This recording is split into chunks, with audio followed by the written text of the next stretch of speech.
Bonjour tout le monde et bienvenue dans cette nouvelle vidéo. Nous allons traiter ce second exercice sur la notion de vecteur, de manipulation de vecteurs dans l'espace, hein, bien évidemment, c'est-à-dire l'espace à trois dimensions, x, y et z. Nous allons également parler de produits scalaires et de relations de Chasles. Ça, c'est très important. Nous verrons comment l'utiliser.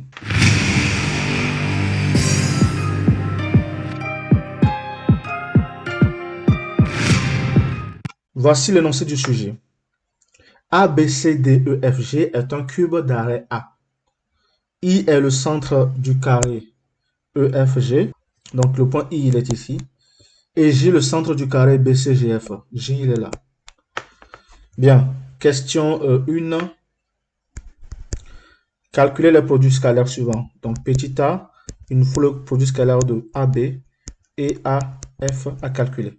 Très bien.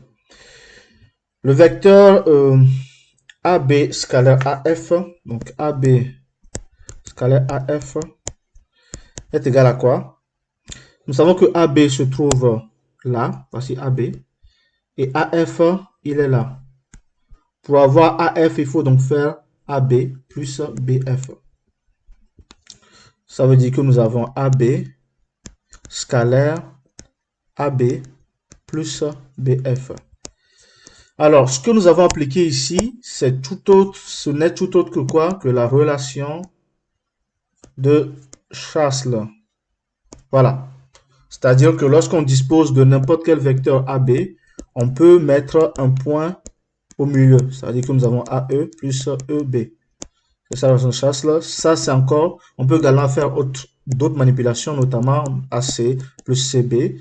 L'objectif, c'est de mettre un point entre AB et transformer tout ça en vecteur. C'est un peu ce que la relation de Chasles nous dit. Bien, ça veut dire que c'est égal à quoi? C'est égal à AB scalaire AB, ça c'est la distributivité du produit scalaire, plus AB scalaire BF. Le produit scalaire de deux vecteurs qui sont collinéaires, c'est la norme de vecteur au carré, plus AB scalaire BF. Qu'est-ce que nous remarquons? Nous remarquons que AB est un côté du cube, bon, est un arrêt du cube. BF aussi est un arrêt du cube, c'est-à-dire que le produit scalaire entre AB et BF est égal à 0, car AB est orthogonal à BF. Voilà. Ce qui nous permet de dire que le produit scalaire de AB et de AF est tout simplement égal à quoi? À AB au carré. Et AB, c'est un arrêt du cube, donc ça fait A au carré. Ce qu'il fallait donc démontrer, c'est que AB scalaire AF est égal à petit a au carré. Tout simplement. Relation, démonstration 2, donc EI scalaire HF. Voilà. Alors, je vais refaire le schéma du carré. Donc, le carré que nous avons, c'est EFGH. Le carré, c'est la face supérieure du cube. EFGH. Donc, nous avons EFGH avec I qui est au milieu. Le milieu d'un carré, c'est également l'endroit où les deux diagonales se coupent. Et lorsqu'on dispose d'un carré, les deux diagonales sont perpendiculaires. Les diagonales d'un carré sont perpendiculaires l'un par rapport à l'autre. Ça veut dire que quoi? Que les vecteurs EH que les vecteurs EG et HF sont perpendiculaires, ou encore le vecteur EI et HF sont perpendiculaires, ou encore le vecteur EI et FI sont perpendiculaires. Nous avons donc quoi ici? Nous remarquons que EI et HF sont perpendiculaires, donc leur produit scalaire c'est égal à 0. Pourquoi? Je ne l'ai peut-être pas rappelé, mais le produit scalaire de deux vecteurs U et V, c'est quoi? C'est la norme du vecteur U fois la norme du vecteur V fois le cosinus de l'angle formé par les deux vecteurs U et V.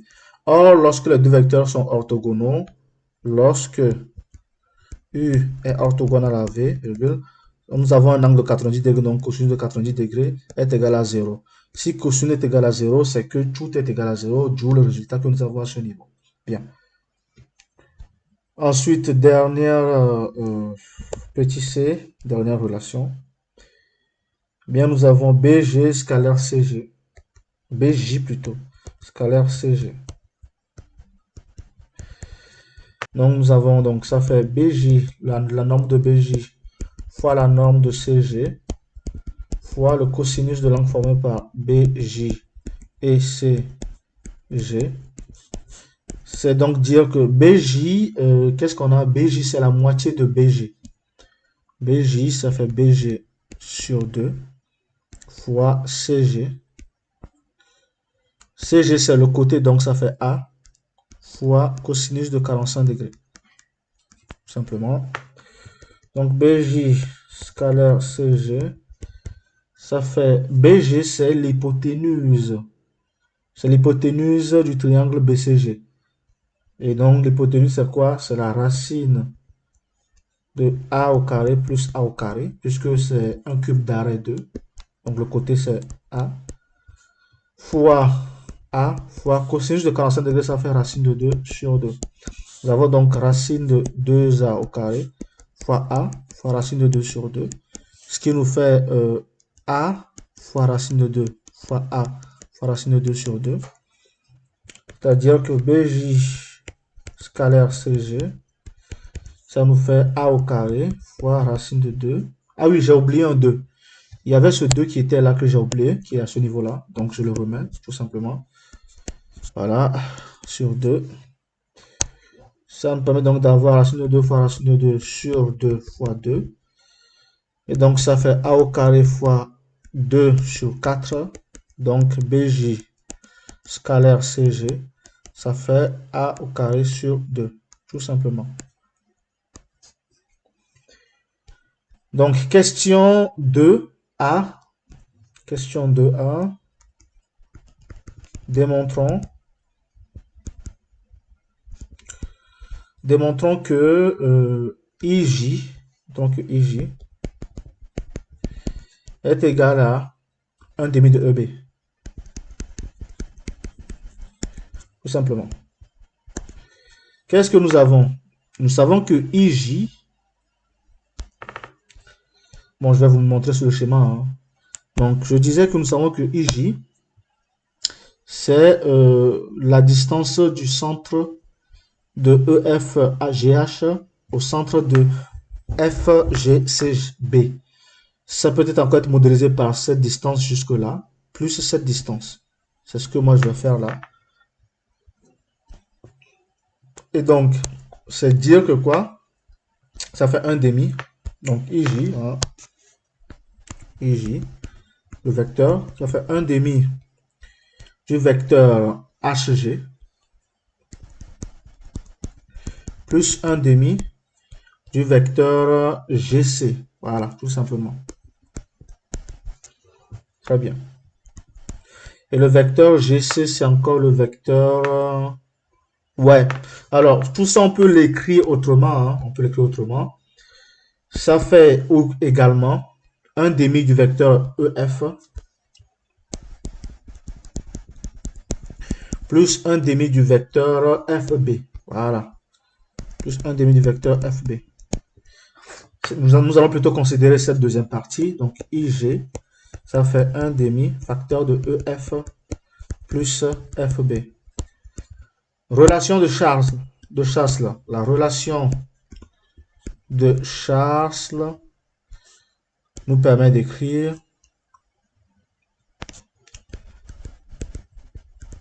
le point que EF plus FB est égal à quoi? EB, tout simplement. D'où IG, ça fait 1 demi de EB. Ça, c'est ce qu'il fallait démontrer. CQFD. Question B. En déduire le produit scalaire EA scalaire IJ. EA scalaire IJ. EA scalaire E. Ah oui, j'ai même d'ailleurs fait des erreurs d'écriture. C'est IJ et non IG. C'est IJ. Attention. Je fais des erreurs d'écriture. C'est IJ. Bien. Jusque-là, c'est bon. Nous voulons faire le produit scalaire de EA, IJ. Ça nous fait donc EA fois 1 demi de EB. Voilà, parce que IJ, ça fait 1 demi de EB. Ça fait donc EA, 1 demi de EA scalaire EB. EA, nous l'avons ici, c'est ce côté à EA. Et EB, c'est la distance jusqu'ici. EB, ça fait EF scalaire FB. EB, ça fait EF scalaire FB. Ça fait 1 demi de EA scalaire EF plus FB. Voilà, tout simplement. Ah oui, ça c'est un rappel que j'ai fait. Je ne l'ai pas précisé. Hein. Ça c'est un rappel. Et donc, EA scalaire IJ, ça fait tout simplement 1 demi de EA scalaire EF plus 1 demi de EA scalaire FB. Qu'est-ce que nous remarquons? Nous remarquons que EA et EF sont perpendiculaires. Donc, ce produit scalaire est égal à 0. EA et FB, EA et FB sont collinéaires. EA et FB sont collinéaires, donc ça fait 1 demi de quoi? De EA au carré, tout simplement. Parce que c'est deux vecteurs qui sont collinéaires, donc le cosinus de leurs angles est égal à 1 et la distance est la même, donc c'est parfait.